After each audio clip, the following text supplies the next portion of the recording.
রাজ্যসভার সাংসদ রাজ্য বিজেপির মুখপাত্র শ্রমিক ভট্টাচার্য আরজি কর কাণ্ডে শিয়ালদা আদালতের রায়কে স্বাগত জানালেও গোটা তদন্ত প্রক্রিয়া নিয়ে সন্দেহ প্রকাশ করেছেন। গোটা পশ্চিমবঙ্গের মানুষ বিশ্বাস করেন, গোটা দেশের মানুষ বিশ্বাস করেন এবং তাদের সঙ্গে সঙ্গে পশ্চিমবঙ্গের ভারতীয় জনতা পার্টিও বিশ্বাস করে একা সঞ্জয়ের পক্ষে এই কাজ ঘটানো সম্ভব হয়নি।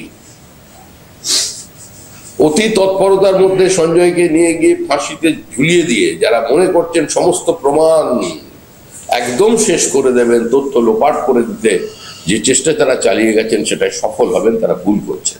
মানুষ দেখতে যায় সন্দীপ ঘোষকে জেলে, মানুষ দেখতে যায় প্রকৃত অপরাধী যারা এই খুন এবং ধর্ষণটা সংগঠিত করেছিল তাদের ফাঁসি চায়, মানুষ তার পরিবার চায়, পুরো মেডিকেল ফ্র্যাটার্নিটি চায়, সমস্ত বিরোধী রাজনৈতিক দল চায়, আমরাও চাই, আপনারা যারা সাংবাদিক আছেন আপনারাও চান।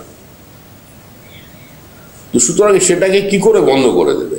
তৃণমূলের যে বলে অতি চালাকের গলায় দড়ি, তৃণমূল সেই পথই হাঁটছে।